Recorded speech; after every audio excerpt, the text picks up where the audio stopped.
காந்தியும் வஉசியும் 342 ரூபாயும் 12 அணாவும், இப்படிதான் புத்தகத்தோட தலைப்பு. என்னடா அப்படி என்ன அதில் என்ன இருக்குது? நமக்கெல்லாம் ஒரு சின்ன வார்த்தை சொல்லாடல் வழக்கு மொழி மாதிரி இருக்கும். அதெல்லாம் காந்தி கணக்கு அப்படின்னு ஒரு வார்த்தையை கேட்டிருப்போம் இல்லையா? என்ன காந்தி கணக்கு? நமக்கு எல்லாருக்கும் அதை யோசிக்கணும்ல. காந்தி கணக்குனா என்ன? காந்திக்கும் வஉசிக்கும் ஒரு பெரிய சண்டை நடந்ததாக வரலாறில் ஒரு கதை உண்டு. அது கதை தான்.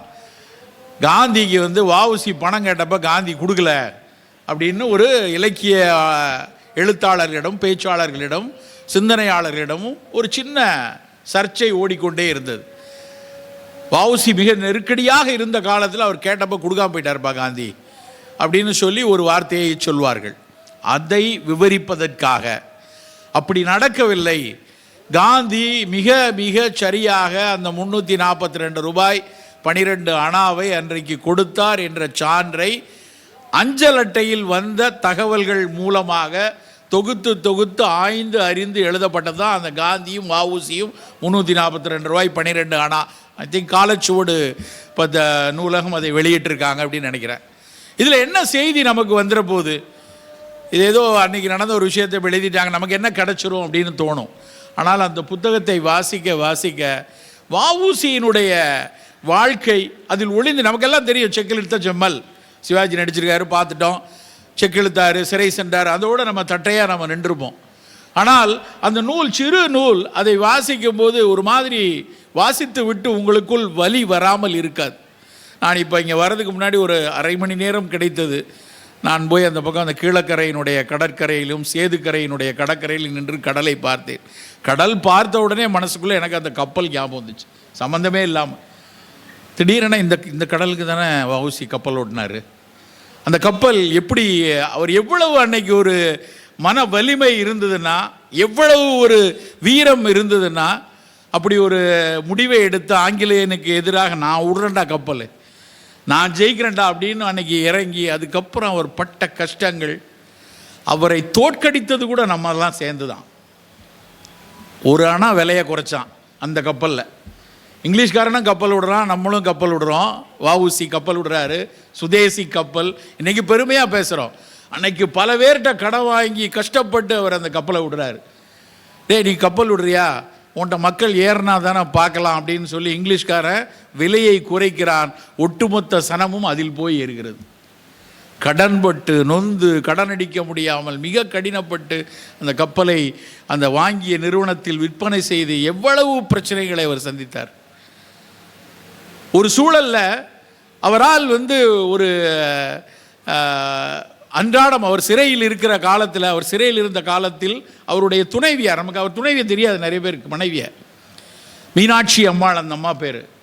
அவங்க எவ்வளவு வேதனைப்பட்டு, எத்தனை இடங்களில் அவங்க வேதனைப்பட்டு ஏங்கி நின்றார்கள் என்ற வரிகளெல்லாம் அந்த புத்தகத்தை படிக்கும்போது வருது. வஉசி காந்தி கடிதம் எழுதுகிறார், உங்களை நான் சந்திக்கணும் அப்படின்னு சொல்லி. அவர் எங்கேயோ சென்னையில் பெரம்பூர் பகுதியில் இருந்து இருக்கார். காந்தி வந்திருக்காரு அப்படின்னோடனே அவரை சந்திக்க வருவதற்காக நான் நாளை காலையில் வரணும், 6 மணிக்கு வாங்க அப்படின்னு காந்தி சொல்கிறார். எல்லாம் தபாலில் அன்னைக்கு லெட்டர் அவ்வளோ தூரம் இருந்திருக்குங்கிறது அப்போ தெரிகிற செய்தி. 6 மணிக்கு வாங்கங்கிறாரு. இவர் சொல்கிறாரு, என்னால் தனி உந்துலாம் வர முடியாது, மகிழுந்துல வர முடியாது, காரில் வர்றதுக்கு வசதி கிடையாது எனக்கு. முதல் ட்ராம், அப்போ ட்ராம் ஓடி இருக்கு. இதெல்லாம் தான் தகவல், ஒரு புத்தகம் படிக்கும்போது கிடைக்கிற செய்தி. முதல் ட்ராம் காலையில் 5க்கு தான் கிளம்புது, அதை பிடிச்சி ஏறி வந்தாலும் நான் வர்றதுக்கு 6:30 ஆகிடும் அப்படின்னு திரும்ப அடுத்த நாள் எழுதுறாரு. அதுக்கு அவர் பதில் போடுறார், பரவாயில்ல 7 மணிக்கு வாங்க அப்படின்னு சொல்லி வரார். எவ்வளவு ஒரு வாழ்க்கை, எவ்வளவு சிக்கலாக அன்றைக்கு வஉசிக்கு இருந்திருக்கிறது.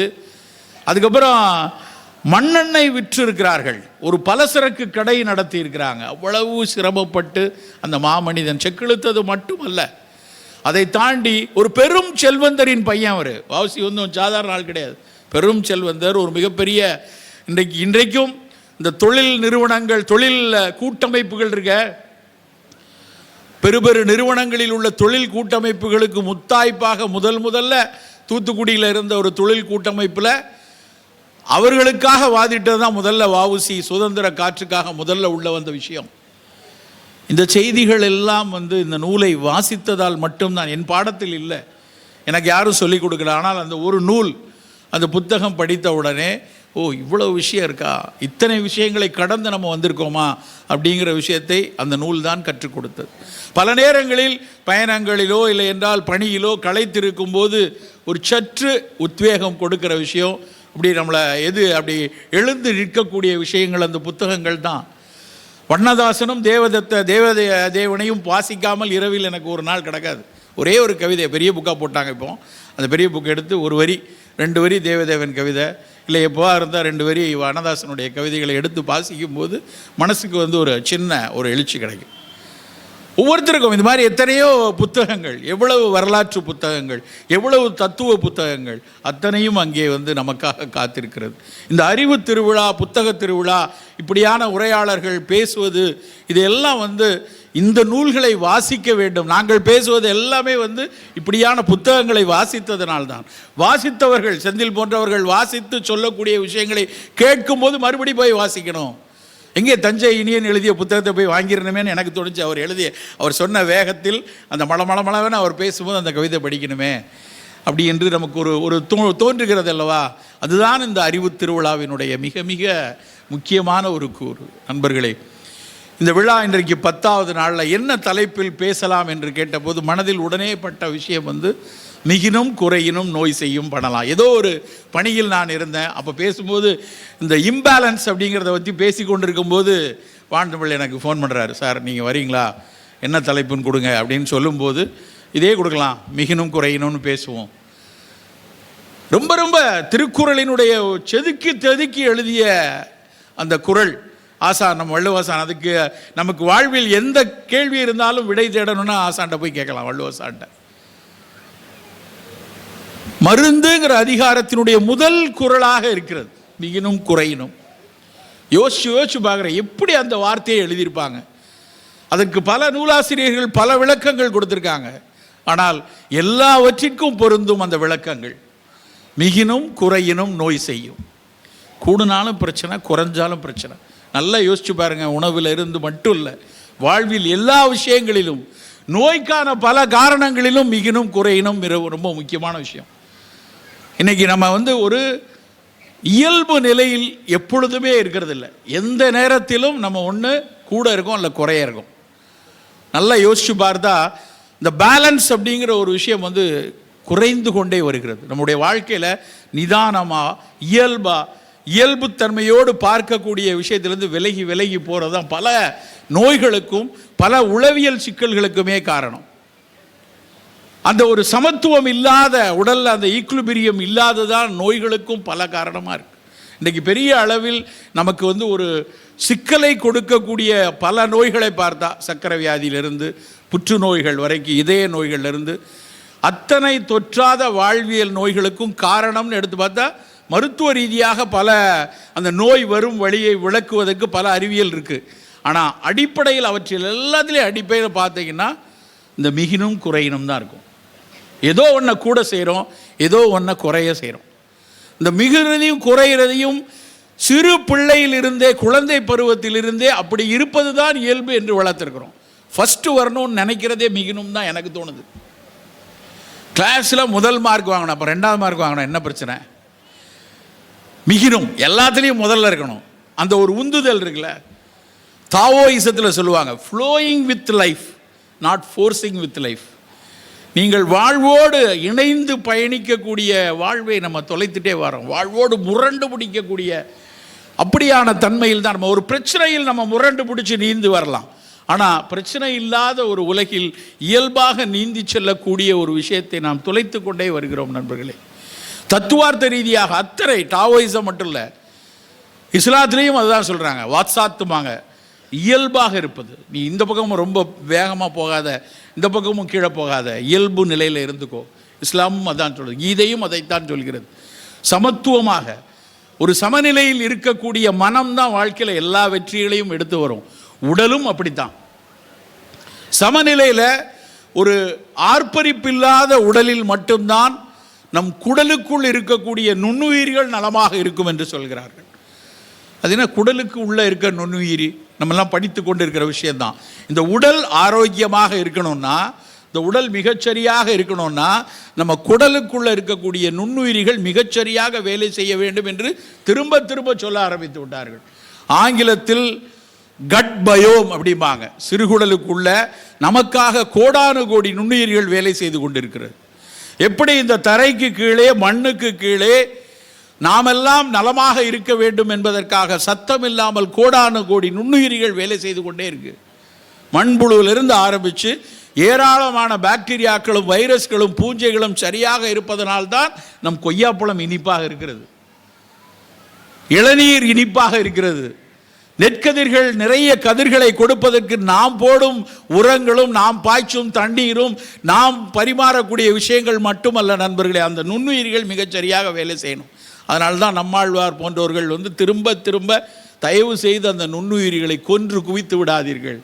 நான் உரம் போடுறேன், நான் பூச்சிக்கொல்லியை போடுறேன்னு போட போட அந்த நுண்ணுயிர்கள் எல்லாம் காலியானதனுடைய விளைவு தான் கோவிட் மாதிரியான நோய்கள் வந்ததுக்கான மிக அடிப்படையான காரணம். என்ன சார் கோவிடுக்கு அதுக்கு என்ன சம்பந்தம்? அது ஏதோ சீனாக்காரன்லாம் கொண்டு விட்டான் பல பேர் நம்ம நினைத்து கொண்டு இருக்கிறோம். நண்பர்களே, அப்படி அல்ல. மனிதனை மையப்படுத்திய உலகம், ஆந்த்ரோபோசென்ட்ரிக் அப்படிம்பாங்க ஆங்கிலத்தில். எல்லா அந்த உலகமே இந்த பிரபஞ்சமே எனக்காக படைக்கப்பட்டது அப்படின்னு நினச்சி நான் நல்லா சட்டை போடணும், நல்ல ருசியான சாப்பாடு சாப்பிடணும், நான் மிகச்சிறந்த வாழ்வினுடைய எல்லா சௌகரியங்களையும் அனுபவிக்க வேண்டும் என்று இந்த சூழலை சிதைக்க தான் இந்த ஜூனோட்டிக் வைரஸ் என்கிற விலங்குகளிலிருந்து மனிதனுக்கு வரக்கூடிய வைரஸ்கள் பெருகி பெருகி அதில் முதலாவதாக நம்மை மிகப்பெரிய அளவில் சிக்கலில் உண்டாக்கியது கோவிட். அடிப்படை காரணம் நம்முடைய ஒரு அங்கேயும் மிகினும் தான் பெரும் பாய்ச்சல்கள். இயல்பாக இருக்க முடியல. நம்ம இன்னும் வேணும், இன்னும் காந்தி சொல்லுவார், இந்த உலகத்தில் எல்லா விஷயங்களும் மனிதனின் தேவைக்கேற்ற, it will give all your need but not for your greed. அதுதான் காந்தி சொன்ன விஷயம். தேவைகளுக்கு எத்தனையோ இருக்கு இங்கே, ஆனால் தேவைக்கு அதிகமாக நமக்குடைய சௌகரியங்கள் நம்முடைய குதூகலங்களுக்காக கொள்ளையடித்ததனுடைய விளைவு தான் பல்வேறு சூழலியல் மாசுக்கள் சேர்ந்து இந்த சூழலியல் வன்முறைகள்னால தான் இப்படியான கோவிட் மாதிரியான சிக்கல்கள் வந்தது. அவை எப்படி நம்ம தரைக்கடியில் இருக்கக்கூடிய நுண்ணுயிர்களை சிதைத்ததோ அதே மாதிரி நம்ம சாப்பாட்டில் தினம் தினம் சாப்பிடக்கூடிய விஷயத்தில் நாம் கொஞ்சம் மிகுவதால் ஏற்படக்கூடிய முதல் பிரச்சனை குடல் சார்ந்த விஷயம். தம்பி செந்தில் அவர்கள் பேசி முடிக்கும்போது என்னிடம் 2 கோரிக்கை வச்சாங்க. அந்த 2 கோரிக்கைக்கும் இதில் தான் பதில் இருக்குது. இந்த பிரியாணி தலைவிரிச்சு ஆடுதுன்னு சொன்னார் இல்லையா, அவர் தலைவிரிச்சு பகலெல்லாம் ஆடுறது இந்த ஊரில். எங்கள் ஊரில் மிட் நைட் பிரியாணின்னு ஒன்று ஆடிட்டு இருக்கு.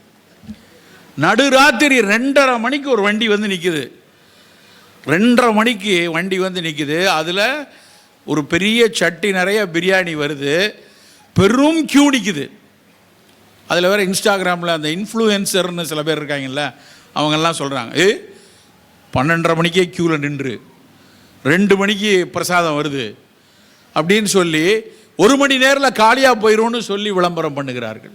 ரொம்ப வேதனையாக இருக்குது. பிரியாணி முதலில் நல்ல உணவு தான், எந்த தவறும் கிடையாது.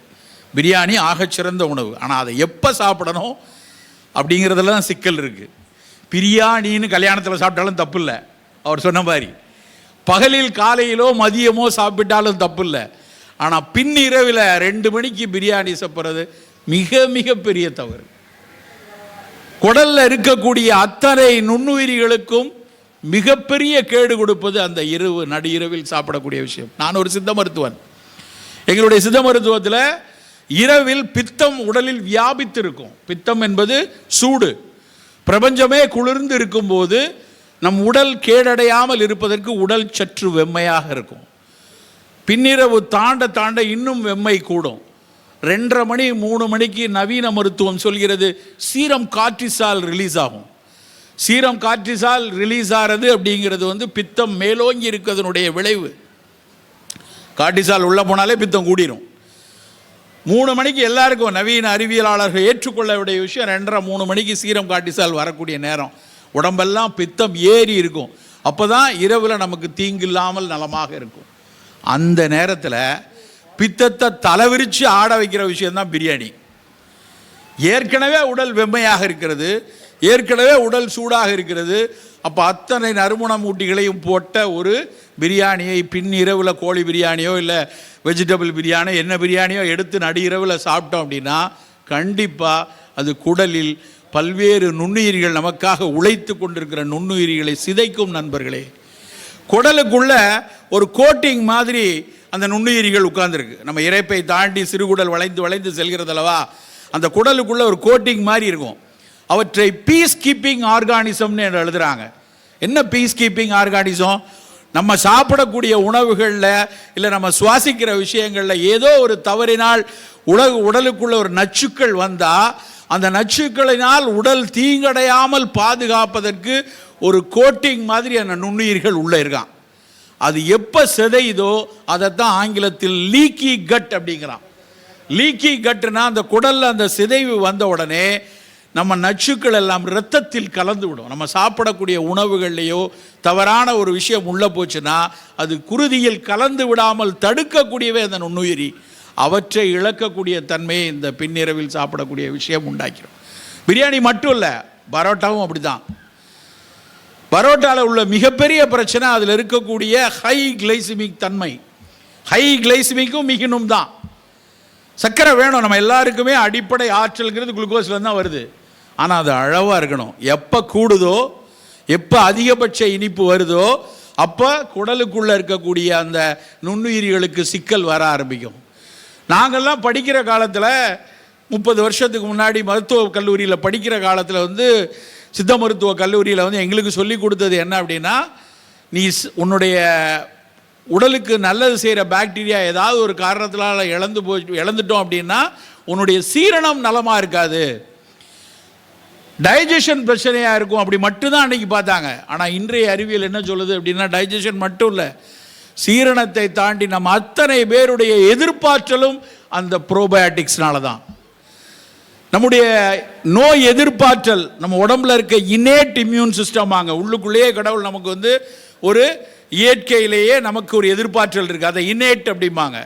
அடாப்டிவ் இம்யூன் சிஸ்டம்னா ஒரு பாக்டீரியா வருது, ஒரு வைரஸ் வருது, ஒரு அலர்ஜி வருது, அதை எதிர்த்து போராடக்கூடியது அடாப்டிவ் இம்யூன் சிஸ்டம். இந்த ரெண்டுக்கும் நம்ம குடலுக்கு உள்ளே இருக்கக்கூடிய பாக்டீரியாக்கள் மிகச்சரியாக இருக்கணும். நம்ம அதி சர்க்கரை சாப்பிட்டாலோ அல்லது அதி சர்க்கரை சத்துள்ள இந்த மைதா உணவுகளை சாப்பிட்டாலோ கண்டிப்பாக அந்த லீக்கி கட் உருவாகும். இன்னைக்கு பெரிய அளவில் நம்ம சர்க்கரை ரத்த கொதிப்பெல்லாம் பேசி கொண்டிருக்கிறோம். சத்தமில்லாமல் பெருகி கொண்டிருக்கிற ஒரு வியாதி ஆட்டோ இம்யூன் டிசார்டர்மாங்க. திடீர்னு மூட்டு வலி, என்னுடைய சிறு சிறு இன்டர்ஃப்ளாஞ்சஸ்லாம் வீங்கி இருக்கு, ஜாயிண்ட் எல்லாம் வீங்கி இருக்கு, திடீரென எனக்கு சொரியாசிஸ் பெரிய அளவில் வந்துருச்சு, திடீரென எனக்கு எஸ்எல்இ மாதிரியான ஆட்டோ இம்யூன் டிசீஸ் எல்லாம் வந்திருக்கு அப்படின்னு பார்த்தா அதையும் இன்றைக்கு யோசிக்கிறார்கள். குடலுக்குள்ளே இருக்கக்கூடிய அந்த நுண்ணுயிர்களுக்கும் இதற்கும் சம்பந்தம் இருக்கிறதா? ஏதோ ஒரு காரணத்தினால் உள்ள வந்த வைரஸ், வேறு ஏதோ வைரஸ், பெயரிடப்படாத வைரஸ், அதற்கு எதிராக உருவாகக்கூடிய அந்த ஆன்டிபாடிஸ் போய் இந்த ஆட்டோ இம்யூனை உருவாக்குகிறதா என்றெல்லாம் இன்றைக்கு யோசிக்க ஆரம்பிச்சிருக்காங்க. இதெல்லாம் கற்றுக் கொடுக்குற விஷயம் என்னன்னா, நம் உணவில் நிதானமாக இருக்க வேண்டும். நிறைய நம்ம வீடுகளில் பேசுவாங்க, கொஞ்சம் தூக்கலாக உப்பு எங்கள் வீட்டில் கொஞ்சம் தூக்கலாக இருக்கும், இனிப்பு கொஞ்சம் தூக்கலாக இருக்கும். ஒரு வழக்கு மொழியில் கொஞ்சம் உப்பு தூக்கலாக இருக்கட்டும், கொஞ்சம் மனம் தூக்கலாக இருக்கட்டும். இப்படி தூக்கலாக இருக்கணும்னு போட போட தூக்கிட்டு போகிற சூழல் வந்தாலும் வரும். நம்ம என்ன வாய் ருசிக்கு தூக்கலாக கொஞ்சம் போடுறோம், தூக்கலாக கொஞ்சம் போடுறோம். எல்லாத்துலேயும் நிதானம் இருக்கணும். குறிப்பாக இனிப்பு உப்புல. இனிப்பையும் உப்பையும் சிறு வயதிலிருந்தே குறைக்கக்கூடிய பழக்கத்திற்கு நாம் வர வேண்டும் நண்பர்களே. 6 சுவை உணவும் ரொம்ப அடிப்படை. 6 சுவைகளும் அந்த சுவைகளுக்கு பின்னாடி ஏதோ ஒரு மருத்துவ குணம் இருக்கு. இனிப்பு மருத்துவ குணம் உள்ளது தான். ஆனால் யாருக்கு என்கிற கேள்வி இருக்கு. உடலை திசுக்களை வளர்க்கக்கூடிய பருவத்தில் இனிப்பு வேணும். அதை தாண்டி இருக்கும்போது ஏற்கனவே எடை கூட இருக்கும், ஏற்கனவே நம்முடைய திசுக்களின் வளர்ச்சி அதிகமாக இருக்குன்னா அங்கே இனிப்பை குறைத்து தான் ஆகணும். ஸ்வீட் எடு கொண்டாடு விளம்பரங்கள், ஸ்வீட் எடு திண்டாடு அப்படின்னு போடணும். ஆனால் இனிப்புக்கு பின்னாடி ஓடுது ஒரு பெரும் கூட்டமே ஓடிக்கொண்டிருக்கும். விதவிதமான இனிப்புகள். நீ ஒன்றை மறைச்சேன்னா இன்னொரு புது இனிப்பு வருது. புதிய புதிய இந்த குப்பை உணவுகளின் கூட்டம் உலகெங்கும் இங்கே தான் 140 கோடி பேருடைய சந்தையாக நம்ம பார்க்குறாங்க. வெகு சமீபத்தில் வந்து ரொம்ப ரொம்ப ஒரு நவம்பர் 18, 2025, 3 மாதம் ஆச்சா, நவம்பர் 18, 2025 ஒரு பப்ளிகேஷன் வந்திருக்கு லான்செட்டில் இருந்து. லான்செட்டில் முதல் முறையாக UPF என்பாங்க, ultra processed food. Ultra processed ஃபுட்டுனா இந்த சிப்ஸ்லேருந்து ஆரம்பித்து கொக்கோ கோலா மாதிரியான ஃபிஸி ட்ரிங்க்லேருந்து நம்ம சாப்பிடக்கூடிய அத்தனை குப்பை உணவுகளும் அந்த பட்டியலுக்குள்ளே தான் வரும். எதெல்லாம் நீ வந்து ருசிக்காகவும் வணிகத்திற்காகவும் மிக அதிகமாக பல்வேறு ரசாயனங்களை கொட்டி பல்வேறு ப்ராசஸ் என்ஜினியரிங் மூலமாக உணவின் வடிவத்தை, சுவையை, நிறத்தை எல்லாத்தையும் மாற்றி மாற்றி கொடுக்கக்கூடிய உணவுகள் எவ்வளவு நோய் கூட்டத்தை உருவாக்குதுன்னு எழுதியிருக்காங்க. ஃபஸ்ட் டைமாக லான்செட்டில் உலகத்தின் மருத்துவ ஆய்வுதல்களில் நம்பர் 1 அந்த பத்திரிக்கை. அவன் வந்து இந்த தடவை கம்பெனிகளினுடைய பேரை போட்டுட்டான் பப்ளிகேஷன். இந்த ப்ராடக்ட் இந்த கம்பெனிகள் உருவாக்கக்கூடிய, நம்ம சாப்பிடக்கூடிய, நம்ம கடை வீதிகளில் பார்க்கக்கூடிய அத்தனை பாக்கெட்டுகளில் நிறுவனங்களின் பேரும் அந்த UPFல இருக்குது. பெரும் பிரளயத்தையே உருவாக்கி இருக்கிறது ஃபுட் இண்டஸ்ட்ரீஸில் அந்த பப்ளிகேஷனுக்கு அப்புறம். அவர்கள் என்ன சொல்கிறார்கள் என்றால், இப்படியான UPF அல்ட்ரா ப்ராசஸ்டு ஃபுட் அதிகம் சாப்பிட குழந்தைகளுக்கு எவ்வளவு பெரிய சிக்கல்களை உருவாக்குறது. இந்த நிறுவனங்கள் அதனுடைய பெரு நிறுவனங்கள் அரசாங்கத்தை எப்படியெல்லாம் மயக்கி, அரசாங்கத்தை எப்படியெல்லாம் கையூட்டுகள் கொடுத்து, அரசாங்கத்தை கையில் எடுத்துக்கொண்டு இந்த விஷயத்தை உள்ளே தள்ளுகின்றன என எழுதுகிறாங்க. படிக்க வேதனையாக இருக்கிறது. இவ்வளவு குப்பைகள் கூடுறது எல்லாமே இதுலேயும் அவசியமில்லாமல் இனிப்பு, அவசியமில்லாமல் உப்பு, அவசியமில்லாமல் எண்ணெய், இந்த 3 சேர்ந்து தான் அத்தனை குப்பை உணவு வருது. நம்ம இதனுடைய எந்த ஒரு விஷயமும் தெரியாமல் நம்ம வீட்டில் பிள்ளைகளுக்கு 5 ரூபா சிப்ஸ் பாக்கெட் வாங்கி கொடுக்குறோம், 10 ரூபா சிப்ஸ் பாக்கெட் வாங்குகிறோம், 15 ரூபா 20 ரூபாய்க்கு நூடுல்ஸ் பாக்கெட் வாங்கி கொடுக்குறோம்.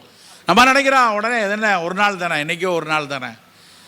நம்ம நினைக்கிற மாதிரி இல்லை, என்றைக்கோ ஒரு நாள் நினச்சி கொடுக்குறோம். அந்த குழந்தைக்குள்ளே இருக்கக்கூடிய ஒரு பலகீனமான மரபணு, நான் ரொம்ப யோசித்து அந்த வார்த்தைகளை சொல்கிறேன். ஒருவேளை ஒரு சின்ன பலகீனமான மரபணு இருந்தால் அந்த மரபணுக்களில் சிறு சிதைவை ஆங்கிலத்தில் எபிஜெனட்டிக் டேமேஜுமாங்க, எபிஜெனட்டிக் டேமேஜை அந்த பொருள் உருவாக்கி விடும். நண்பர்களே,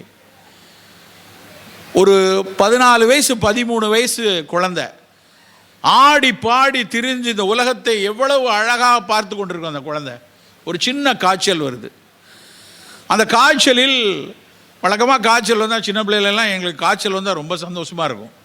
ஏன்னா எங்கள் அம்மா பாய் விரித்து படுக்க வச்சுருவாங்க, ஸ்கூல் போக வேண்டாம், as I am suffering from fever அப்படின்னு சொல்லி எங்கள் அப்பா ஒரு இங்கிலீஷில் லெட்டர் எழுதி பக்கத்து வீட்டு பையன்கிட்ட கொடுத்து டீச்சருக்கு கொடுத்து அனுப்பிடுவாங்க. காய்ச்சல் வந்தால் சூடாக கஞ்சி கிடைக்கும், சூடாக இட்லி கிடைக்கும். காய்ச்சல் மிக அழகான விஷயம். சின்ன பிள்ளையில் நிறைய பேருக்கு வந்து தெரியும், லீவ் போடலாம்ல ஆரம்பிச்சு. ஆனால் இன்றைக்கி உங்கள் வீட்டில் உங்கள் வீட்டு பிள்ளைங்களுக்கு 2 நாள் காய்ச்சல் அடித்தா நாம் சந்தோஷமாக இருப்போம், பதறி போகிறோம். என்ன நடக்குதுன்னு தெரியல. காய்ச்சல் வந்தாலே ஏதாவது வந்துருமோ, அதையும் இதையும் பேசுகிறாங்க, சோஷியல் மீடியாவில் அது வருது, டிவியில் இப்படி போடுறான், என்னமா அது இருக்குமோ அப்படின்னு ஒரு பயம் வருகிறது. அப்படித்தான் அந்த 13 வயது குழந்தைக்கும் அவங்க பெற்றோருக்கும் ஒரு பயம். என்கிட்ட தான் ஃபோன் பண்ணாங்க. நான் சொன்னேன், ஒன்றும் காய்ச்சல் தானே, ஒரு 2 நாள் இந்த நிலவேம்பு கஷாயத்தை கொடுங்க, ஒரு பால் செஞ்சு மாத்திரையை போடுங்க, 4 நாளில் சரியாக போயிடும், ஒன்றும் பிரச்சனை இருக்காது. 3 நாள் 4 நாள் தாண்டுது, ஆனால் காய்ச்சல் குறையலை. ரொம்ப ஆரோக்கியமான பெண், ரொம்ப நல்லா ஓடி ஆடி விளையாடக்கூடிய மிக ஆரோக்கியமான பெண், நல்லா தெரியும். 3 நாளும் காய்ச்சல் குறையவில்லை என்பதால் உடனடியாக இரத்த சோதனை செய்யுங்க. டெங்கியாக இருக்குமோ ஒரு சின்ன சந்தேகம், இரத்த தட்டுக்கள் குறைந்திருக்கலாம், பார்த்து. டெங்கியாக இருந்ததுன்னா கொஞ்சம் கவனமாக 2-3 நாள் பார்த்து, அதுவும் ஒரு செல்ஃப் லிமிட்டிங் டிசீஸ் தான், ஒரு பிரச்சனையும் இல்லை, 5லேருந்து 7 நாளில் சரியாக போயிடும். கொஞ்சம் சத்தான உணவுகள் கொடுக்கணும், நீரேற்றம் கொடுக்கணும், நல்லா டீஹைட்ரேட் ஆகாமல் பார்த்துக்கொள்ளணும், அவ்வளோதான். அதுக்காக சோதிக்கிறோம். ஆனால் சோதித்து பார்க்கும்போது இரத்த தட்டுக்கள் மிக அதிகமாக குறைந்திருக்கிறது.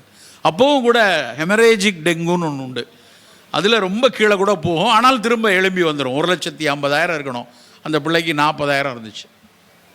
20,000 வரைக்கும் கூட கவலைப்பட மாட்டாங்க மருத்துவர்கள். அடுத்த 2 நாளில் அது 40,000, 80,000, 1,60,000 வந்துடும், பிரச்சனை இல்லை. ஆனால் கூடவே வெள்ளணுக்கள் குறைந்திருக்கிறது, சிகப்பணுக்கள் குறைந்திருக்கிறது, எல்லாமே மாறி மாறி இருக்குது. அந்த நம்பரை பார்க்கும்போது ஒரு சிறு பயம் எங்களுக்கு, ஏதோ மாறி இருக்க, ஏன் இப்படியான ஒரு மாற்றம்? அந்த பிஎல் ரேஷியோ மாறி இருக்கு, எல்லாம் மாறி இருக்கு. எதற்கும் ஒரு மூத்த மருத்துவரிடம், இந்த தொற்று நோய்களுக்காக பார்க்கக்கூடிய மருத்துவரிடம் ஒரு வார்த்தை கேட்டுடலான்னு அவர்கிட்ட கேட்குறோம். அவரும் பார்த்துட்டு நம்பர்லாம் பார்த்துட்டு ஒரு சின்ன சந்தேகம் இருக்குது, சின்ன பிள்ளைங்கிறீங்க, இன்னொரு சில சோதனைகள் செய்து கொள்ளலாம். 7வது நாள் 8வது நாள் அடுத்தடுத்த சோதனை முடிவுகள். கடைசியில் பார்த்தா அந்த குழந்தைக்கு வந்திருந்தது இரத்த புற்றுநோய். எப்படி இருக்கும்னு நினச்சி பாருங்கள். அந்த தாய் தந்தை இருக்குது, அழுது ஆர்ப்பரித்து பதட்டமாய் ஒட்டு மொத்தமாக அந்த குடும்பமே ஆடி போய் நிற்குது. என்ன நடந்துச்சு, எதனால்? நேற்று வரைக்கும் விளையாண்டு தானே இருந்தா, நல்லா தானே இருந்தா, ஏன் வந்துச்சு இரத்த புற்றுநோய் தெரியல. பதறி பதறி எல்லாரும் அழுது ஆர்ப்பரித்து நான் ஓடி சென்று அவளை சேர்த்துருக்க மருத்துவமனையில் போய் பார்க்குறேன். இன்னும் அந்த பிள்ளை நல்லா விளையாடுறேன், அங்கிள் ஒன்றும் இல்லை, எதுவும் பிரச்சனை இல்லை அப்படின்னு சொல்கிறா. அதெல்லாம் ஒன்றும் இல்லைப்பா, ஒன்றும் நடக்காது, ப்ராப்ளம் இல்லை அப்படின்னு சொல்லிவிட்டு அவங்க அப்பா அம்மாட்ட இல்லை உடனடியாக நம்ம சிகிச்சையை கொடுக்கணும். அங்கே உள்ள மருத்துவர் சொல்கிறார், இந்த புற்றுநோய்க்கு உடனடியாக கீமோ கொடுக்கணும். அதுக்குள்ளே 7-8வது நாளில் எல்லா எண்களும் பயமுறுத்தும் எண்களாக மாறிடுச்சு. அந்த புற்றுநோய்க்கான சிகிச்சை ஆரம்பிக்கப்படுது. வேக வேகமாக சென்னையில் உள்ள மிக மிக பெரிய மருத்துவர்கள் மிகச்சரியான மருந்துகளை கணித்து அவங்க கொடுக்குறாங்க. முதல் கீமோ முடியுது, 2வது கீமோ முடியுது. அதற்குள் முடியெல்லாம் குட்டி போய் துவண்டு இருக்கிறா. அப்பவும் பேசும்போது சரியாயிருவேன்ல, ஒன்றும் பிரச்சனை இல்லை. அந்த பெண் கேட்ட குரல் எனக்கு இன்றைக்கும் காதுக்குள் இருக்குது. 3வது கீமோ முடியும் போது அவள் இல்லை இங்கே. அந்த மொத்த குடும்பமும் உறைந்து போய் இருக்கிறது. அந்த தாய் திரும்ப திரும்ப கேட்குற, என்ன சார் என் பொண்ணு தப்பு பண்ணா? நீங்களாம் சொல்கிறீங்களா புகை பிடிச்சா வந்துடும், மது இருந்துனா வரணும், என் பிள்ளைக்கு என்ன பழக்கம், என்ன இது இருக்குது, யார் கொடுத்தார்கள், எப்படி வந்துச்சு, மீண்டு வருவதற்கு எவ்வளவு காலம் எடுக்கிறது? அவங்களால் மீண்டு வரவே முடியல. எப்படி மீள முடியும்? நான் 2013 அடையாறு புற்றுநோய் மருத்துவமனையில் ஒரு கருத்தரங்குக்கு போயிருக்கேன். எல்லாரும் இது மாதிரி அமர்ந்திருக்கேன், நானும் ஒரு பார்வையாளனாக அமர்ந்திருக்கிறேன். ஒரு மருத்துவ பேராசிரியை உரையாற்றுகிறார்கள். அவர்கள் ஒரு உரையாற்றக்கூடிய ஒரு பேச்சாளர் அல்ல, அவங்க ஒரு பெரிய விஞ்ஞானி. எல்லா ஸ்லைடையும் போட்டு அவங்க ஃபஸ்ட்டு ஸ்லைடை போட்டு எக்ஸ்பிளைன் பண்ண ஆரம்பிக்கிறாங்க. எல்லாத்தையும் பார்த்து அந்த பவர் பாயிண்டில் அந்த ஸ்லைடை போட்டு ஃபஸ்ட்டு ஸ்லைடை போட்டு அந்த அம்மா ஆங்கிலத்தில் உரையாற்றுகிறார்கள். இந்த கூட்டத்தை எல்லாத்தையும் பார்த்துட்டு, அந்த கூட்டத்தில் மருத்துவர்கள் இருக்காங்க, செவிலியர்கள் இருக்காங்க, நோயிலிருந்து மீண்டு வந்தவர்கள் இருக்கிறார்கள், நோய்க்காக கதிர்வீச்சு சிகிச்சை, கீமோ சிகிச்சையெல்லாம் எடுத்துகிட்டு இருக்கவங்கலாம் உட்காந்துருக்காங்க. எல்லாத்தையும் பார்த்து அந்த அம்மா சொல்கிறாங்க, this is the only unfortunate generation, those who are going to see their own children death on their lifetime அப்படின்னாங்க. இந்த ஒரு தலைமுறை தான் தன் அடுத்த தலைமுறையின் மரணத்தை அருகிலிருந்து பார்க்க போகிற துரதிர்ஷ்டவசமான தலைமுறை என்றார்கள். நொறுங்கி போயிட்டேனா, எனக்கு என்னால் ஜீரணிக்க முடியல, அந்த வார்த்தையை ஜீரணிக்க முடியல. திரும்ப திரும்ப அதுக்கப்புறம் அந்த ப்ரொஃபஸர் தேநீர் இடைவெளியில் வெளியே நிற்கும் போது கூட கேட்குறேன், இந்த டேட்டா அப்படி தான் சொல்லுதா? ஆமாம் டாக்டர், அதுதான் டேட்டா. இன்றைக்கி இருக்கக்கூடிய ஜெனரேஷனில் 50 வயசில் இருக்க நீங்களாம் 65-70 வயசுலாம் அப்படியே நோயோடையோ மாத்திரையோடையோ நகர்ந்துருவீங்க. ஆனால் 20 வயசு 25 வயசில் இருக்கிறவங்க உங்களை மாதிரி 70 வயசில் இருப்பாங்கன்னு நினைக்காதீங்க. 30 வயசில் சர்க்கரை வியாதியும் 35 வயசில் இரத்த கொதிப்பும் வந்தவர்கள் அவர்களுடைய முதுமையை ஆரோக்கியமாக கடக்க முடியும் என்று என்னால் நினைக்க முடியவில்லை என்று புள்ளிவிவரத்தோடு பேசுகிறாங்க. பல முறை நான் என்னுடைய மருத்துவமனையில் பார்க்கிறேன், 70 வயசு அப்பா 40 வயசு தன் பையன் சிறுநீரக நோயோடு எல்லா பள்ளிகள்லையும் இரும்புச்சத்து மாத்திரை கொடுத்து எப்படியாவது அனிமியாவை குறைக்கணும்னு. கடந்த ஆண்டு வரைக்கும் கடைசியாக எடுத்த புள்ளிவிவரம் வரைக்கும் தமிழ்நாட்டிலும் இந்தியாவிலும் 50% பெண்களுக்கு இரத்த சோகை. சாதாரணமான விஷயமா தெரியும் பார்க்கறதுக்கு. 50% இரத்த சோகை. இங்கே இருக்கிற பெண்கள் இருக்கீங்க, ஒரு 150 பெண்கள் இருந்தால் இங்கே டெஸ்ட்டே வெளியெல்லாம் பண்ண வேண்டாம், 75 பெண்களுக்கு இரத்த சோகை உறுதியாக இருக்கும். இரும்புச்சத்து குறைவாக இருக்குது. புரதச்சத்து ஒட்டுமொத்த நம் சமூகமே நாம் சாப்பிடக்கூடிய புரதம் போதுமானதாக இல்லை. ஒரு எடை, நான் 70 கிலோ எடை இருக்கேன்னா எனக்கு 70 கிராம் புரதம் வேணும். ஒரு நாளைக்கு 70 கிராம் புரதம் சாப்பிடணும். யோசிச்சு பாருங்கள், நீங்கள் சாப்பிடக்கூடிய ஒவ்வொருத்தர் எடை உங்களுக்கு தெரியும். உங்கள் எடைக்கு ஏற்ற கிராமில் நம்ம புரதம் சாப்பிடுகிறோமா என்று பார்த்தா இல்லை. புரதம் தான் அடிப்படையில் நம் தசைகளை வலுவாக்குறதும் நம்முடைய எதிர்ப்பாற்றலை மிகச்சரியாக வைத்துக் கொள்வதும் புரதம் மட்டும்தான். அந்த குறைவு பல நோய்களுக்கு காரணமாக அமைந்து கொண்டே இருக்குது. இந்த மாதிரி ஒரு சின்ன காய்ச்சல் வந்தால் அதுக்கு எதிர்ப்பாற்றல் கொடுக்கதாக இருக்கட்டும், ஒரு சர்க்கரையோ இல்லை இரத்த கொதிப்போ இல்லை என்றால் ஒரு புற்றுநோயோ வந்தால் அதை கையாளுகிற எதிர் நிற்கக்கூடிய ஆற்றலுக்கும் நமக்கு புரதம் வேணும். ஆனால் நம்ம சாப்பிட்ற உணவில் புரதம் மிக மிக குறைவு. அதுவும் வெஜிடேரியன் அப்படின்னு சொல்லிட்டு நம்ம வந்து இல்லை சார் நான் புலால்லாம் எடுக்கிறது இல்லை அப்படின்னு சொன்னால், சரி என்ன சார் நிறைய காய்கறி சாப்பிடுவீங்களா, நிறைய பீன்ஸ் எடுப்பீங்களா, நிறைய சுண்டல் எடுப்பீங்களான்னா எல்லாம் இல்லை. 2 ஸ்பூனில் காயை வச்சுட்டு இவ்வளோ ஆனம் சோறை வச்சு சாப்பிட்றான். அதுக்கு பேர் வெஜிடேரியன் இல்லை, அதுக்கு பேர் சோத்தேரியன். சோத்தேரியனாக இருக்கணும்னு அவசியம் கிடையாது. வெஜிடேரியனாக இருந்தால் ஒரு கவளம் சோறு வைத்து கொண்டு நிறைய காய்கறி, நிறைய லெக்யூம்ஸ், நிறைய சுண்டல், 2 முட்டை, கொஞ்சம் சோயா பன்னீர் அது மாதிரி எடுத்துக்கொள்ளலாம். அப்படி எடுத்தால் அந்த புரதம் கொஞ்சம் கிடைத்து கொள்ளும். ஆனால் அதை விட்டு விட்டு சோறை நிறைய சாப்பிட்டுட்டு இருக்கோம். சோறு வந்து நம்ம சோறுனா அதுக்காக சோறு தவறான விஷயம் இல்லை, சோறு மிகச்சிறந்த விஷயம். ஆனால் அதை வெள்ளை வெளையர்னு பட்டை தீட்டி சாப்பிடக்கூடிய சோறு வந்து சோறு இல்லை, அது வெறும் குளுக்கோஸ் குப்பி. சோறு என்றால் அது நல்ல பழுப்பு நிறத்தில், கருப்பு நிறத்தில், சிகப்பு நிறத்தில் இருந்தால் அதுதான் சோறு. அப்படி தான் நம் சமூகம் காலகாலமாக அந்த சோறை தான் சாப்பிட்டுச்சு. இடைக்காலத்தில் வணிகத்திற்காகத்தான் பட்டை தீட்டி பாலிஷ் போட்டு வெள்ளை கலர் சோறு வந்துச்சுங்க. நல்ல பட்டை தீட்டி பாலிஷ் பண்ணி வச்சுட்டோன்னா 6 மாதம், 1 வருஷம், 2 வருஷம் கூட ஸ்டோர் பண்ணலாங்கிறதுக்காக இண்டஸ்ட்ரி அந்த போஸ்ட் ஹார்வெஸ்ட் டெக்னாலஜிஸை வளர்த்து அரிசியையும் கோதுமையும் நமக்கு கொண்டு வந்து கொடுத்துட்டாங்க. விளாடிமிர் ஸ்மில் அப்படின்னு ஒருத்தர் எழுதியிருக்க புத்தகத்தை வாசித்து கொண்டு இருக்கிறேன், how to feed the world அப்படின்னு ஒரு புத்தகம். அதில் அவர் சொல்றாரு, ஆயிரக்கணக்கான தானியங்கள் இந்தியா உலகம் முழுக்க இருக்குது, ஆனால் மொத்தமாக 6 தானியத்தை மட்டும் தான் நம்ம சாப்பிட்டுக்கிட்டே இருக்கோம். ஆயிரக்கணக்கான தானியம் இருக்குது. ஏன் அரிசி, கோதுமை, மக்காச்சோளம் மட்டுமே மிக மிக அதிகமாக திரும்பப்படுதுன்னா சந்தை, வணிகம். அந்த வணிகம் எப்படியாவது தன்னை நிறுத்தி கொள்வதற்காக அது உருவாக்கிட்டே வருது.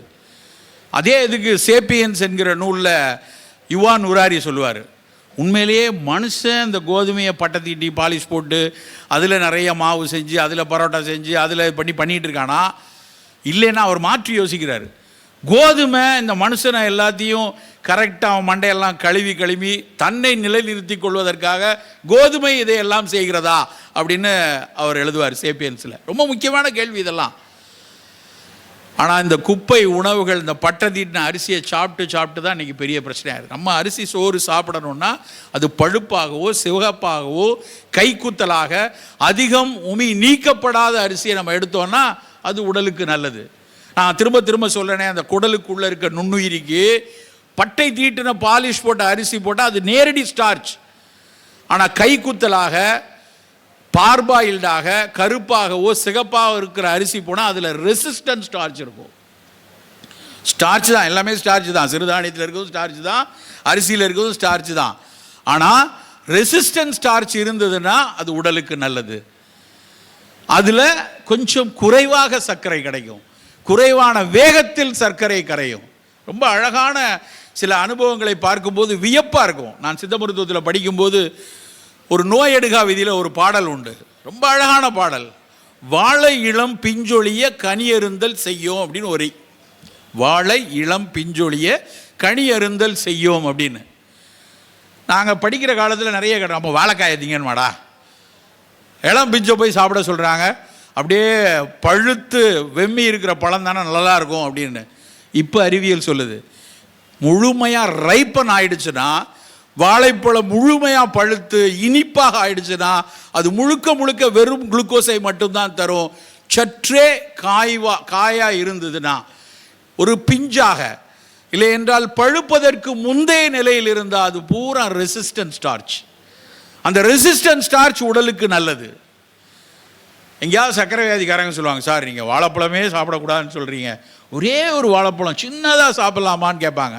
அப்போ அதை ஒரு பிஞ்சாக சாப்பிட்டுக்கோங்க, ரொம்ப பழுக்காமல் சற்று காய்வாய்ப்பட்ட ஒரு பழமாக கொஞ்சம் எடுத்துக்கொள்ளுங்க. ஏன்னா அந்த ரெசிஸ்டன்ட் ஸ்டார்ச்சுக்காக. இந்த வாழை இளம் பிஞ்சொழிய கனியருந்தல் செய்யோம் எழுதுனவனுக்கு ரெசிஸ்டன்ட் ஸ்டார்ச்சும் லோ கிளைசமிக் இண்டெக்ஸும் தெரியாது. ஆனால் அவர்களுக்கு அதை விட வலுவான அனுபவம் தெரியும்.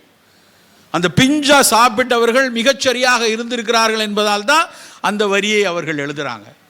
நண்பர்களே, நம்ம அனுபவத்திலையும் வாழ்விலும் இப்படியான பல கருத்துக்கள் அங்கங்கே கொட்டி கிடக்குது. ஆனால் நம்ம அன்றாட உணவுகளில் அதை சேர்ப்பதில் இருக்கக்கூடிய தயக்கமும் இந்த நவீன யூபிஎஃப் அல்ட்ரா ப்ராசஸ் ஃபுட்டு குவியறதும் தான் இவ்வளவு சிக்கலை உருவாக்குறது. அவர் சொன்னார், பரமக்குடியில் இருந்து வந்தேன், அது பரோட்டாவின் தாயகம் என்று. அது என்னைக்கோ தேசிய தாயகமாக மாறி ரொம்ப நாள் ஆயிடுச்சு. இந்தியாவின் தேசிய உணவாகவே ஆயிடுச்சு. மாற்றி மாற்றி எத்தனை 20 வருடமாக நான் பேசி கொண்டிருக்கிறேன். வேணாண்டா, விட்டுருங்கடா அப்படின்னா இல்லை. சில பேர் கேள்வி வேறு எழுப்புறாங்க. அது என்ன, இவ்வளோ பேர் சாப்பிட்றாங்க, எல்லாருக்குமா வந்து? எல்லாருக்கும் வர்றதில்லை. ஆனால் யாரோ ஒருவர் இறந்து கொண்டே இருக்கிறார், யாரோ ஒருவர் மாரடைப்பில் இருக்கிறார். ஏன் வேணாங்கிறோம்? அந்த மைதா மாவில் இருக்கக்கூடிய அலாக்சான். அந்த மைதா மாவில் அலாக்சான் எப்படி வருது? யாரும் சேர்க்கலை. அலாக்சானா முதல்ல என்னன்னு தெரியணும். சக்கரை வியாதிக்கு மருந்து ரிசர்ச் பண்ணுவாங்க இல்லையா? சக்கரை வியாதிக்கு இந்த மருந்து வேலை செய்தா அப்படின்னு கண்டுபிடிக்கணும்னா அது வந்து எலியில் சக்கரை வியாதி வந்து குறைதான் முதல்ல விலங்குகளில் டெஸ்ட் பண்ணணும். எலிக்கு எப்படி சக்கரை வியாதியை வர வைக்கிறது? அதுக்கு ஒரு கல்யாணம் பண்ணி வச்சு வேலையில் நாயா பேய அலைய விட்டு சக்கரை வியாதி வர வச்சு அது வரைக்கும் காத்திருக்க முடியாது. ஒரே வாரத்தில் டெஸ்ட் பண்ணணும். அப்போ சர்க்கரையை உண்டாக்க வேண்டும். எலியில் சர்க்கரையை உண்டாக்கணும்னா அதுக்கு ஒரு இன்ஜெக்ஷன் போடணும். அந்த இன்ஜெக்ஷனுக்கு பேர் தான் அலாக்சான். அலாக்சான் இன்டியூஸ்டு டயபெட்டிஸ் ரேட்டில் என் மருந்து வேலை செய்தா, அதுதான் ஆய்வறிஞர்கள் செய்வது. அந்த அலாக்சான் இன்ஜெக்ட் பண்ணுறாங்க இல்லையா, அந்த அலாக்சான் இயல்புலே இருக்கிறது மைதா மாவில். இப்போ யோசிங்க, நம்மெல்லாம் சோதனை எலிகளா? தினம் அந்த பரோட்டாவை தின்னோன்னா அந்த அலாக்சான் உள்ளே போகத்தான் செய்யும். படுவேகமாக ரத்தத்தில் சர்க்கரையை ஏற்றும், படுவேகமாக அந்த கட்டில் ஓட்டைகளை உண்டாக்கி லீக்கி கட்டை உண்டாக்கும். இப்படியெல்லாம் உருவாகும் போது அது நோய்களை உருவாக்கும். எப்படி பட்டை தீட்டிய வெள்ளை விளையர் அரிசி இட்லி பிரச்சனையோ அதே மாதிரி இந்த மைதா மாவும் பிரச்சனை தான். அதனால்தான் நண்பர்களே, காலை உணவு என்பது காலையில் நல்ல புரதம் நிறைந்த உணவை எடுங்க. காலையில் நல்ல இவ்வளோ சுண்டல், 2 முட்டை, ஏதாவது கோழி துண்டு சாப்பிடுவேன்னா கோழி துண்டு, இல்லை சார் நான் புலால் சாப்பிடலை மரக்கறியாளர், ஓகே, நல்ல சோயா பன்னீர், சுண்டல், நிலக்கடலை, பாதாம் பருப்பு, எது வசதி இருக்கோ அதுக்கு ஏற்ற மாதிரி இந்த பயிர்கள்லாம் சேர்த்து காலை சாப்பாடு சாப்பிடணும். பல முறை கூட்டங்களில் பேசும்போது யாராவது ஒருத்தர் எதிர்த்து கேட்பாங்க, சார் இதெல்லாம் பிஃபோர் ஃபுட்டா ஆஃப்டர் ஃபுட்டா? ஏன்னா நடுவில் இட்லியை காணோன்னு ஒரு பயம் வந்துடும். காலையில் சுண்டலுக்கு அதுக்கப்புறம் 2 இட்லியை சாப்பிட்டா தான் மன நிறையும் உண்டு. இல்லை சார் இதுதான் சாப்பாடு, இதைத்தான் நீங்கள் எடுக்கணும், இப்படியான உணவைத்தான் தேடணும் என்று சொல்லி சொல்லி அலுத்து போயிடுச்சு. அந்த அளவுக்கு வந்து நாம் உணவினுடைய அந்த சுவைக்கு, அந்த சுவை, அந்த இனிப்பு சுவைக்கு அடிமைப்பட்டு கிடக்கிறோம். அந்த இனிப்பு சுவையிலிருந்து வெளியே வரணும். தேநீர் அப்படின்னா நல்ல கொதிக்கிற வெந்நீரில் ஒரு 3 ஸ்பூன் தேயிலையை போட்டு மூடி வச்சுட்டு ஒரு 4-5 நிமிடத்துக்கு அப்புறம் எடுத்து குடித்தாதான் அதுதான் தேநீர். நம்ம சாப்பிட்றதுக்கு பேர் தேநீர் பால் பாயசம். காலையில் நல்ல பாலில் சர்க்கரையை போட்டு தேயிலையை போட்டு நல்ல அது ஒரு பெரிய இதை மாதிரி காய்ச்சி அதை குடித்துக்கிட்டு நாம் வந்து தேநீர் குடித்தோன்னு சொல்லி கொண்டு இருக்கிறோம். நண்பர்களே, மிக மிக கவனமாக இருக்க வேண்டிய காலகட்டத்தில் இருக்கிறோம். எதெல்லாம் நமக்கு அச்சுறுத்துகள் கொடுக்கிறதோ அத்தனையும் நாம் சிறு வயதிலிருந்தே நீக்கக்கூடிய தன்மை வேணும். சக்கரை வியாதி வந்ததுக்கப்புறம் பார்த்துக்கலாம் அப்படின்னு முடிவெடுக்க முடியாது. இன்றைக்கி நிறைய பெண்களுக்கு, இளம் பெண்களுக்கு பிசிஓடின்னு ஒரு பிரச்சனை, பாலிசிஸ்டிக் ஓவேரியன் டிசீஸ். ஒரு காலத்தில் பிசிஓடி சினைப்பை நீர்க்கட்டிகள் அப்படின்னா எங்கேயோ எப்பொழுதோ கேள்விப்பட்டிருப்போம். நாங்கள் படிக்கிற காலத்துலலாம் கருத்தரித்த பெண்ணுக்கு ஒரு அல்ட்ராசவுண்ட் எடுப்பாங்க, குழந்தை எப்படி இருக்குது நல்லா இருக்கான்னு பார்க்கும்போது கூடுதலாக ஒரு இன்ஃபர்மேஷன் வரும், அவங்களுடைய ஓவரியில் கொஞ்சம் சிஸ்ட் இருக்குது அப்படின்னு எழுதுவாங்க, கருத்தரித்த பெண்ணில். ஆனால் இன்றைக்கு கருத்தரிப்புக்காக ஏங்கி கொண்டிருக்கக்கூடிய பல பெண்களுக்கு மிக முக்கியமான காரணமாக பிசிஓடி இருக்குது. நிறைய நீர்க்கட்டிகள் இருக்கிறதுனால அந்த சினைப்பையிலிருந்து சினை முட்டை வருவது தாமதமாகிறது, அல்லது அந்த சினை முட்டை வளர்ச்சியை அது குறைக்குது. ஏன்? இனிப்பு, அதிக இனிப்பு. குழந்தை பருவத்திலிருந்து அதிக இனிப்பு சாப்பிட்றதுனால வரக்கூடிய இன்சுலின் ரெசிஸ்டன்ஸ், அந்த இன்சுலின் ரெசிஸ்டன்ஸ் தான் அந்த பாலிசிஸ்டிக் ஓவரிக்கு மிக முக்கியமான காரணமாக இருக்கிறது. நண்பர்களே, இனிப்பை குறைத்துத்தான் ஆகணும். உடனே ஒருத்தர், சார் நான் தினம் கருப்பட்டி காப்பி தான் சார், ஆனால் 4 காப்பி குடிப்பேன். கருப்பட்டியும் இனிப்பு தான், என்ன அதனோட இண்டெக்ஸ் குறைவு, லோடு கூட இருக்கும். நீங்கள் அதையும் அள்ளி அள்ளி போட்டு சாப்பிட்டா அதுவும் சிக்கலை உருவாக்கும். குறைவாக இனிப்பு வேண்டாம். சர்க்கரை வியாதிக்காரங்களா எந்த இனிப்பு வேண்டாம், கருப்பட்டி வேண்டாம், வெல்லமும் வேண்டாம், தேனும் வேண்டாம், இனிப்பு வேண்டாம். பிற நபர்கள், எனக்கு சர்க்கரை வியாதி இல்லை, சிறு குழந்தை எனக்கு சர்க்கரை வியாதி இல்லை, அவர்கள் கொஞ்சம் தேன் சேர்த்துக்கொள்ளலாம், கொஞ்சம் கருப்பட்டி சேர்த்துக்கொள்ளலாம். ஒன்ஸ் நமக்கு டயபெட்டிக் தெரிஞ்சிருச்சு, HbA1c 7க்கு மேலே நிற்குது அப்படின்னா எந்த இனிப்பு வேண்டாம். அவர்களுக்கு கசப்பு தான். அவங்கெல்லாம் செய்ய வேண்டியது கசப்பெடு களிப்புறு தான் இருக்கணும். ஸ்வீட் எடு கொண்டாடு வேணாம், கசப்பெடு களிப்புறு. எல்லா கசப்பும் ஆக சிறந்தது. நல்லா யோசிச்சு பார்த்தீங்கன்னா 6 சுவையிலேயே வணங்கி போற்ற வேண்டிய சுவை என்னை பொறுத்த வரைக்கும் கசப்பு தான். இந்த கசப்பு சுவைக்கு பின்னாடி ஒளிந்திருக்கக்கூடிய மருத்துவ கூறுகள் அத்தனையுமே போற்றத்தக்கது. ஏன் நிலவேம்பு கஷாயத்தை கூடி எல்லாரும் கொண்டாடுறோம்? சித்த மருத்துவர்கள் போற்றி வணங்கக்கூடியது நிலவேம்பு. காரணம் அதில் இருக்கக்கூடிய கசப்பு, அதீத கசப்பு. அந்த அதீத கசப்புக்கு பின்னாடி இருக்கக்கூடிய அந்த மருத்துவ கூறுகள், அந்த கசப்புக்கு பின்னாடி இருக்க மருத்துவ கூறுகள் ஏதாவது ஒரு வகையில் வைரஸை எதிர்ப்பதற்கோ உடலுக்கு ஆரோக்கியம் தருவதற்கோ உதவியாக இருக்கும். மிகினுங்கிற மாதிரி அவர் மிகினும்ல இருக்கார். அதான் கேட்குறாரு. கசப்பு நம்ம அன்னாட உணவில் ஏதாவது ஒன்று இருக்கணும். ஏதாவது ஒரு நல்லா யோசிச்சு பாருங்க. போன வாரத்தில் நம்ம கசப்பு எத்தனை பேர் தினசரி கசப்பு சாப்பிட்ருப்போம்? தினசரி உப்பு சாப்பிடாம இருந்திருக்கவே மாட்டோம். ஆனால் தினசரி கசப்பு சாப்பிட்ருக்க மாட்டோம். அது வெந்தயமோ இல்லை என்றால் கருவேப்பிலையோ கோவக்காயோ பாகக்காயோ ஏதாவது ஒரு கசப்பு தினம் உணவில் இருக்கணும். துவர்ப்பு அடுத்து, 2வது கசப்புக்கு அடுத்து துவர்ப்பு. துவர்த்தல் என்றால் தமிழில் உலர்தல் என்று அர்த்தம். தேவையற்ற சுரப்புகளை உலர வைக்கக்கூடிய தன்மை அந்த தோற்பு செய்கை உண்டு. வாழைப்பூ, வாழைத்தண்டு, நெல்லிக்காய், இப்படியான உணவுகளை நம்ம தினம் தினம் சேர்த்தாக வேண்டும் நண்பர்களே. குட்டி குட்டியாக அவை மருத்துவத்தில் நம்ம உடலுக்கு ஒரு மருத்துவத்தன்மையை கொடுத்து கொண்டே இருக்கும். உணவில் மணமூட்டிகள் இருக்கணும். அந்த பிரியாணியை கொண்டாடுறது காரணம் அதில் ஒரு விஷயம் என்னென்னா, அதில் இருக்கக்கூடிய நறுமண மூட்டிகள், அத்தனை நறுமண மூட்டிகளும் மனம் மட்டும் கொடுக்கறதில்ல, உடலுக்கு ஏதாவது ஒரு வகையில் நலம் பயக்கும். இந்த ஸ்பைசஸ்ன்னு சொல்கிற இடத்துல மிளகாவத்தல் மட்டும்தான் பிரச்சனை. மற்ற அத்தனை இஞ்சி, பூண்டு, புதினா, ஜாதிக்காய், ஜாதிபத்திரி, வெங்காயம், சீரகம், கருஞ்சீரகம் எல்லாமே ஏதாவது ஒரு வகையில் உடலுக்கு நலம் பயக்கக்கூடியது. அளவோடு சாப்பிட்டால் அவற்றை ஒரு தேநீராக பருந்தலாம்.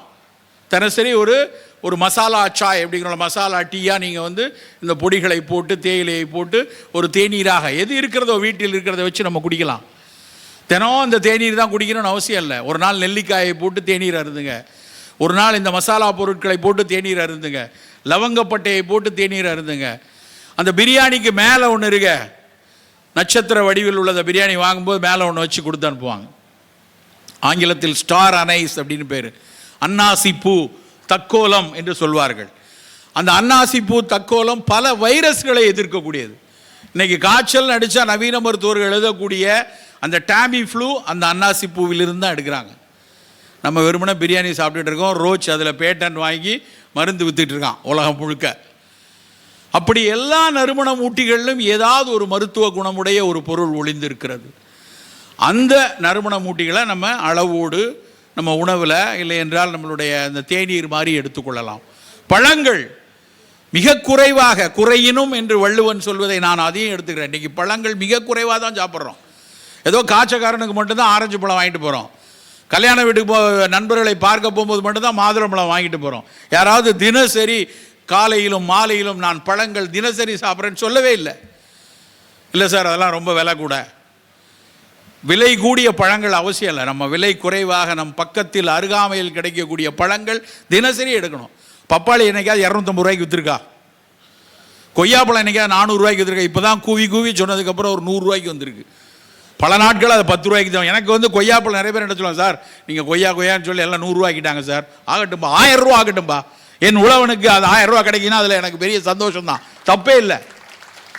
போய் பெரிய முட்டு 100 கிராம் சாக்லேட்டை 150 ரூபா கொடுத்து வாங்குறீங்க, என் கொய்யாப்பழத்தை 150 ரூபாய்க்கு வாங்கினா என்ன தப்பு? கருப்பு கவுனியெல்லாம் விலை கூடிடுச்சு சார், இருக்கட்டுமே. ஏன்னா பெரு நிறுவனங்களுக்கு அப்போது இங்கே இருக்கக்கூடிய ஒரு உழவனுக்கு அது போட்டோம். அதில் ஒரு ஃபேர் ட்ரேட் ப்ராக்டிஸை கொண்டு வருவோம். அப்படியான நல்ல பொருட்களுக்கு சற்று விலை கூட இருந்தாலும் நம்ம வாங்கி சாப்பிடணும். பழங்கள் அப்படியான ஒன்று. தினசரி நம் பழங்கள் ஏதாவது ஒரு பழம் எடுக்கணும். வாழைப்பழத்தெல்லாம் மறந்தே போயிட்டோம் பல பேர் பிள்ளையாருக்கு 10 ஸ்டாண்டா மட்டும்தான் அதை வச்சுருக்கான். ஆனால் அந்த வாழைப்பழத்தில் எவ்வளவு நல்ல விஷயம் இருக்குது. மனதை அமைதிப்படுத்தக்கூடிய பழங்கள் 2 பழம் தான். ஒன்று வாழைப்பழம், இன்னொன்று மாதுளம்பழம். மாதுளம்பழத்தில் இருக்க அந்த சிகப்பு நிறம் லைகோபீன், வாழைப்பழத்தில் இருக்கக்கூடிய செரட்டோனின் சத்தை உருவாக்கக்கூடிய சத்து, இது 2 தான் மனதையே ஆற்றுப்படுத்தும். மனக்கவலை இருக்குது, பதட்டம் இருக்குது, பரபரப்பு இருக்குது, தினசரி ஒரு வாழைப்பழம் எடுத்துக்கொள்ளலாம். சிறிய வாழைப்பழம். சர்க்கரை நோய் இருக்கா வேணாம், அவங்க எப்போவாது வாழைப்பழம் பிஞ்சு எடுத்துக்கொள்ளுங்க. மற்றவர்கள் வாழைப்பழம். சர்க்கரை நோயே இருக்குது, மாதுளம்பழ முத்துக்களாக கொஞ்சம் எடுத்துக்கொள்ளலாம். அவை மனதை ஆற்றுப்படும். எத்தனை எல்லாத்தோட நெல்லிக்காய் எவ்வளவு சிறப்பான கடி. இன்றைக்கும் நம்ம வீட்டில் எல்லார் வீட்லேயும் நெல்லிக்காய் இருக்கா? இருக்காது, நிறைய வீடுகளில் இல்லை. ஆப்பிள் கூட வாங்கி வைக்க ஆரம்பிச்சிட்டாங்க. தினம் ஒரு ஆப்பிள் இருக்கும். ஏன் நெல்லிக்காய் வாங்கி வைக்கக்கூடாது? நெல்லிக்காய் யாருக்காவது நெல்லிக்காய் சாப்பிட்டா உடலுக்கு ஏதாவது தீங்கு வரும்னு எங்கேயாவது படிச்சிருக்கோமா? எங்கேயும் கிடையாது. இருக்கிறதுலே பல பல பழங்களை பார்த்ததில் அதிகம் விட்டமின் சி கொடுக்கக்கூடிய, எதிர்ப்பாற்றலை கொடுக்கக்கூடிய ஒரு பழம் நெல்லிக்கடி தான். ஔவையார் காலத்திலேருந்து போற்றி போற்றி அதை பாடியிருக்காங்க, போற்றி போற்றி அதை சொல்லியிருக்காங்க. ஆனாலும் நெல்லிக்காய் இன்றைக்கும் அதனுடைய அந்த உழவர்களிடம் பல நேரத்தில் நான் பேசுவேன். 5 ரூபாய்க்கு கிலோவுக்கு எடுக்கிறதுக்கு ஆள் இல்லாமல் மரமெல்லாம் நெல்லிக்காய் காய்த்திருக்கக்கூடிய நிலங்கள் இன்றைக்கும் நிறைய இருக்குது. ஆனால் அதிலிருந்து அந்த நெல்லிக்காயினுடைய மருத்துவ குணம் அவ்வளவு சிறப்பு. ஆனால் நம் வாயில் நம் சுவை வேறு ஏதோ ஒன்றிற்கு அடிமைப்பட்டு கிடக்கிறதுனால இந்த நெல்லிக்காயை நாம் மறுக்கிறோம். தினம் ஒரு நெல்லிக்காய் ஏதாவது ஒரு ஃபார்மில் அதை ஒரு ஜூஸ் அடித்து சாப்பிடுங்க, ஏதாவது கடித்து சாப்பிடுங்க. இல்லை சார், நாங்கள் நெல்லிக்காய் ஊறுகாய் போடுறோன்னா மண்டையில் கூட்டணும். எதை எடுத்தாலும் ஊறுகாய் போட்டு திங்கிறது. அது நெல்லிக்காயினுடைய அத்தனை மருத்துவ குணத்தையும் அதில் போடுற உப்பு எண்ணெயும் பாழாக்கிறோம். வேண்டாம். நெல்லிக்காய் அப்படியே கடித்து சாப்பிடுவோம். சின்ன பிள்ளையில டவுசரில் போட்டுட்டு கடித்து சாப்பிட்டுட்டு தண்ணி குடிச்சு உனக்கு இனிக்குதா எனக்கு இனிக்குதான்னு விளையாண்ட கூட்டம் நாங்கள். ஆனால் இன்றைக்கி நம்ம குழந்தைகளுக்கு அது தெரியல. நெல்லிக்கடி ரொம்ப ரொம்ப முக்கியமான கடிகளில் ஒன்று. வாழைப்பழம், நெல்லிக்காய், பப்பாளி, கொய்யா, இந்த மாதிரி பழங்கள் தினசரி உணவில் இருக்கட்டும். அது ரொம்ப குறைந்து போயிருக்கிறது. இந்த இனிப்பு யூபிஎஃப் பண்டங்களிலிருந்து வெளியே வரும். அதுதான் மிகுந்து இருக்கு. வாரத்துக்கு ஒரு நாள் சிப்ஸ் வாங்கி தரேன், வாரத்துக்கு ஒரு நாள் நூடுல்ஸ் சாப்பிட்றேன், ஒரு நாள் பாஸ்தா சாப்பிட்றேன். இப்படி ஹை ப்ராசஸ்டு ஃபுட்டை எடுக்க எடுக்க சிக்கல்கள் கூடிக்கொண்டே இருக்கும். நம்ம அறியாமல் இந்த எபிஜெனட்டிக் டேமேஜஸ் உருவாகி, நான் சொன்ன புற்றுநோய் மாதிரியான நோய் கூட்டங்கள் கூடிக்கொண்டே இருக்கும். பெரிய அளவில் மார்பக புற்றுநோய் பெண்களுக்கு கூட இருக்குது. முன்னாடி இருந்ததை விட அதிகமாக கூடியிருக்கு. பாலூட்டாத தாய்மார்களுக்குத்தான் மார்பக புற்றுநோய் வரும் என்று ஒரு காலம் இருந்துச்சு. இன்னைக்கு பாலூட்டி கொண்டிருக்கிற பெண்களுக்கு கூட மார்பக புற்றுநோய் இருக்குது. வயிற்றில் வரக்கூடிய கேஸ்ட்ரிக் கோலன் கேன்சரும் கேஸ்ட்ரிக் கார்சினோமாவும் இன்றைக்கு கூடிக்கொண்டே இருக்குது. நான்லாம் படிக்கும்போது நம்மலாம் சாம்பார் சாப்பிட்றோம், சாப்பாட்டில் நல்லா மஞ்சள் இதெல்லாம் போட்டிருக்கிறதுனால நம்ம குடல் எல்லாம் புற்று வராது என்று நினைத்து கொண்டிருந்தோம். எல்லாம் பாழாயிடுச்சு. குடல், நம்மளுடைய உணவு குழல் முடிகிற இடத்துலையும் இறப்பை துவங்குற இடத்துலையும் வரக்கூடிய புற்றுநோய் கூடிக்கொண்டு இருக்கிறது. அப்போ இதெல்லாம் வரக்கூடாது என்று நினைத்தால் ஆரம்பத்திலிருந்தே நம்ம பேலன்ஸ்டாக இருக்கணும். அந்த பேலன்ஸ்டாக இருக்கிற ஒரு விஷயம் அறிவால் மட்டும்தான் நடக்கும். எனக்கு ரொம்ப ரொம்ப பிடித்த ஒரு சமீபத்தில் படித்த ஒரு விஷயம், அதுவும் வாசிக்கும் போது தான் கிடைக்கிறது. ஓமர் ஜோகி அப்படின்னு ஒருத்தர். ஓமர் ஜோகின்னு பாலஸ்தீனியத்தில் இருந்த, ஜோர்டானில் இருந்து வந்த ஒரு கெமிஸ்ட்ரி ப்ரொஃபஸர். சாதாரண ஆள் கிடையாது. எனக்கு அவர் ஒரு பெரிய போன வருடத்துக்கான நோபல் பரிசு பெற்ற வேதியியல் விஞ்ஞானி ஓமர் ஜாகிங்கிறவர் வாங்கியிருக்காரு. அவருடைய அந்த கண்டுபிடிப்பு என்னன்னா MOF அப்படிம்பாங்க, மெட்டாலிக் ஆர்கானிக் ஃபங்க்ஷனை பற்றி, மெட்டாலிக் ஆர்கானிக் பிரின்சிபலை பற்றி எழுதினவர். அவர் அதை குறிப்பிட்டு சொல்கிறாருன்னா, நம்ம இது ஒரு அறிவார்ந்த விஷயம், நம்ம தெரிந்து கொள்ளணும். ஒரு தேன் அடை இப்படி தொங்குதுன்னா அந்த அடையோட எடை வெறும் 200 கிராம் 300 கிராம் தான். ஆனால் அது 25 கிலோ தேனை தொங்க வச்சுருக்கும். 25 கிலோ தேனை தொங்க வைக்கிற அந்த தேன் அடை எப்படி இருக்குது அப்படிங்கிறப்ப தான் அவர் கண்டுபிடிக்கிறார். மெட்டாலிக் ஆர்கானிக் ஃப்ரேம் அப்படிங்கிற ஒரு விஷயத்தை உருவாக்கினா மிக குறைந்த எடையுள்ள ஒரு பொருள் மிக அதிகமான எடையை தாங்கக்கூடிய தன்மையை கொடுக்கும் அப்படிங்கிறது அவருடைய அடிப்படை கண்டுபிடிப்பு. அதெல்லாம் அறிவியலாளருக்கு. ஆனால் அவர் பேசுனதில் எனக்கு அதெல்லாம் தாண்டின ரொம்ப பிடிச்ச விஷயம் என்ன தெரியுமா? ஜாகி சொல்கிறாரு, அவர் சாதாரணமாக இல்லை, 21 வருஷம் நாடு இல்லாமல், தனக்கென நாடு கிடையாது, அகதிகள் வாழ்க்கையிலே இருந்தவர், 20 குழந்தைகளுக்கு ஒரு குழந்தையாக பிறந்தவர். அவருக்கு என்ன எந்த விதமான ஒரு சௌகரியங்களும் இல்லாத ஒரு வாழ்க்கை. ஆனால் படித்து படித்து தொடர்ந்து பெர்க்லி யூனிவர்சிட்டியுடைய ப்ரொஃபஸராக, பேராசிரியராக இருந்து தான் இதை கண்டுபிடிக்கிறார். அவர் தன்னுடைய நோபல் உரையில் ஒரு வார்த்தையை சொல்றாரு, இந்த உலகத்தில் அசமத்துவத்தை நீக்கக்கூடிய ஒரே விஷயம் கல்வி மட்டும்தான் நண்பர்களே அப்படின்னு அவர் சொல்றார். நோபல் பரிசை விட எனக்கு அந்த வார்த்தை ரொம்ப பிடிச்சிருந்தது. இன்இக்வாலிட்டியை உடைக்கிற ஒரே விஷயம் எஜுகேஷன். நான் படிங்க, அதான் அவர் சொன்னது. ஜோர்டான்ல இருந்து பாலஸ்தீன்லேருந்து வந்த அந்த காசாவில் பிறந்த அந்த ஒரு மனிதர் சொன்ன வார்த்தை. அதுக்கு தான் இந்த மாதிரி கண்காட்சியெல்லாம். இந்த புத்தகங்களை வாசிக்க தான் படிப்பின் மீதான ஆர்வம் கூடும். நம்ம இன்னும் இந்த அறிவியலை தெரிந்து கொள்ளணும். இன்னும் இது என்ன, நம்ம குழந்தைகளுக்கு அப்படியான சிந்தனையை உதிக்க வேண்டும். அப்படி உதிச்சாதான் அதுதான் எல்லா விதத்திலும் புரிதலை உண்டாக்கும். அப்போ அந்த சமத்துவம் அப்படிங்கிற அந்த ஈக்குவாலிட்டியை எப்படி எஜுகேஷனில் நம்ம சொல்கிறோமோ, அதே பேலன்ஸை தத்துவார்த்த ரீதியாக டாவோயிசமும் இஸ்லாமும் இந்துத்துவம் எல்லாரும் அதைத்தான் சமத்துவத்தை சொல்கிறார்கள். அந்த பேலன்ஸை நம்ம உணவிலும் கொண்டது. இப்படியான இனிப்புகள் எந்த விஷயங்கள் என் உடலுக்குள் கூட்டி கூட்டி கொடுக்கிறது, அவற்றை எப்படி குறைக்க வேண்டும், எந்த உணவை சேர்த்து எந்த உணவு குறைவாக இருக்கிறது அதை கூட்டி சாப்பிட வேண்டும், எப்படி பழங்களை கூட்ட வேண்டும், எப்படி புரதங்களை கூட்ட வேண்டும், எப்படி மணமூட்டிகளை எடுத்துக்கொள்ள வேண்டும் என்கிற புரிதலை கல்வியால் அறிவால் பெற்றுக்கொண்டு ஆரோக்கியமான வாழ்க்கைக்கு நாம் அடியெடுத்து வைக்க வேண்டும் என்று கூறிக்கொண்டு வாய்ப்பளித்தமைக்கு நன்றி கூறி விடைபெறுகிறேன். வணக்கம்.